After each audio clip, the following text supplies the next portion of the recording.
এলাম করবিস কিচেনে। আজকে আমি বানিয়ে ফেলেছি বন্ধুরা উপোসের দিনে খাওয়ার জন্য একটি রেসিপি, যেটা রান্নাই করতে হবে না, অথচ উপোসের পরে খেতে পারবেন। শিবরাত্রির উপলক্ষে এরকম রেসিপি কিন্তু বানিয়ে নিতে পারেন, যেভাবে বানালে বেশ হেলদি হবে। আর আপনার শরীরের ক্লান্তি দূর করার জন্য চটপট এই রেসিপিটা বানানো যে কত সহজ, আর ঘরের সামান্য ফল দিয়েই এই রেসিপিটা বানিয়ে নিতে পারবেন চটজলদি।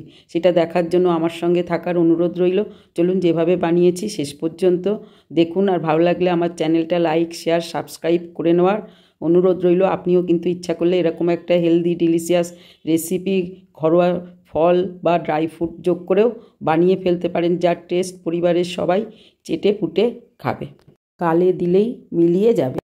নমস্কার বন্ধুরা, করবিস কিচেন চ্যানেলে স্বাগত। আশা করি সবাই ভালো আছেন। আজকে আমি নিয়ে এসেছি এমনই একটি রেসিপি যেটা উপোসের দিনে খেতে পারবেন। অনেকে রান্না করে খান, অনেকে রান্না না করে সাবু খান। সেইভাবে যেভাবে খেলে না রান্না করে দারুণ টেস্টি আর হেলদি রেসিপি হবে, যা শরীরের পক্ষে খুবই উপকারী।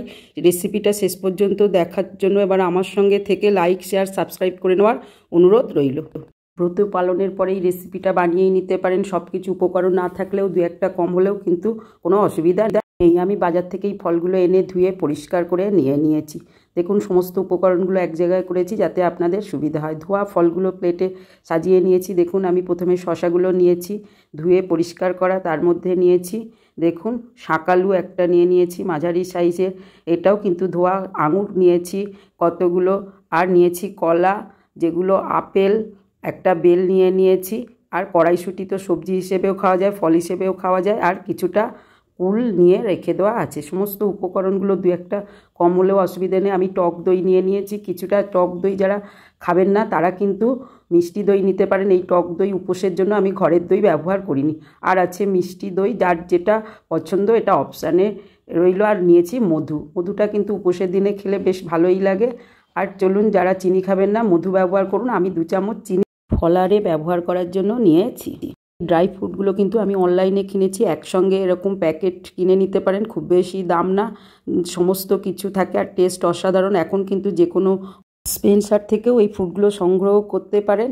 আমি একটু অন্যভাবে ফলারটা করার চেষ্টা করেছি। মিষ্টি নিয়েছি আমন্ড, বাদাম, কাজু, আখরোট, ড্রাই কিশমিশ, সমস্ত কিছু আরও কিছু যেগুলো আছে ড্রাই ফ্রুট, সেইগুলোই আমি নিয়েছি, যাতে উপোসের দিনে সমস্ত প্রোটিনগুলো শরীরে ঠিকমতো যায়। সেই জন্য আপনারা থাকলে নিতে পারেন, না থাকলে কিন্তু দু একটা বাদ গেলে কোনো অসুবিধে নেই। তবে এইগুলো কিন্তু যদি সাবুর সঙ্গে ফলের সঙ্গে মাখা হয় তবে টেস্টটা খুব সুন্দর হয়।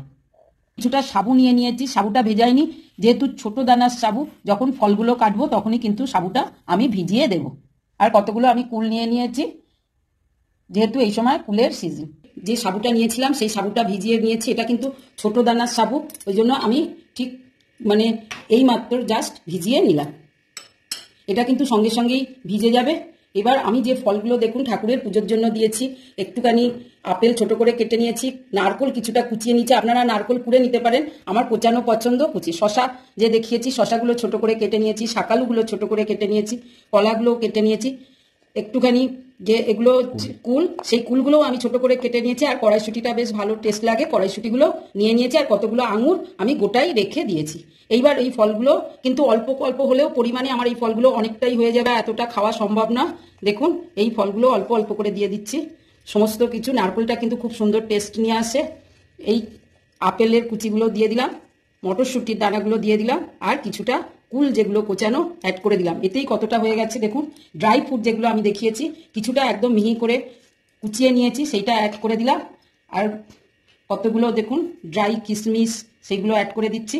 আপনারা এগুলো আরেকটু কেটে দিতে পারেন, আমি কুচানোর সঙ্গে কতগুলো গোটা দিয়ে দিচ্ছি, এইগুলোও দিয়ে দিলাম কিছুটা। এইবার আমি দুধ ব্যবহার করিনি, যেহেতু সারাদিন উপোসের পরে ব্রত ভাঙার সময় যদি দুধ খান অ্যাসিড হতে পারে। আমি মিষ্টি দইও দেখিয়েছি, টক দই, কিন্তু আমি টক দই প্রেফার করি বলে আমি টক দই এর মধ্যে অ্যাড করে দিচ্ছি। কিছুটা চিনি দেখুন নিয়েছি, এটা 2.5 চামচ মতো চিনি আছে, আমি চিনিটা অল্পই দিলাম, আমার টক দইটাই পছন্দ, সেই জন্য। এবার এটা সুন্দর করে মেখে নেব। এইভাবে মেখে নিলে কিন্তু এটা অসাধারণ টেস্ট হয়, এত সুন্দর হয়। উপোসের দিনে আপনার মালুমই হবে না যে আপনি কিছু খাননি বা সারাদিনের পরে এটা অল্প খেলেও পেটটা কিন্তু পুরো ভরে যায় আর ক্লান্তিটাও দূর হয়ে যায়। সেই জন্য সাবুটা কিন্তু একটা হেলদিও রেসিপি, ডায়েট কন্ট্রোলেরও রেসিপি। সহজেই উপোসের দিনে বা অন্যান্য কোনো দিন সকালবেলাও ইচ্ছা করলে অনেক রকম ফল থাকলে চটজলদি হাতের কাছে এগুলো বানিয়েই নেওয়া যায়। দেখুন সঙ্গে সঙ্গে এটা কি সুন্দর দই দেওয়ার জন্য এটা মাখা হয়ে গেছে। এটা রেসিপিটা আমার রেডি, যখন তখন এটা বানিয়ে নিতে পারেন। আশা করি বন্ধুরা উপোসের দিনে এই রেসিপিটা আপনাদের ভালো লেগেছে, আপনারা এরকম করে করবেন, আপনাদেরও এত সুন্দর হবে। এর মধ্যে আমি একটা মিষ্টি দিয়ে দিলাম, দেখুন আখরোট, কিছু কুচো ফল দিয়ে দিচ্ছি।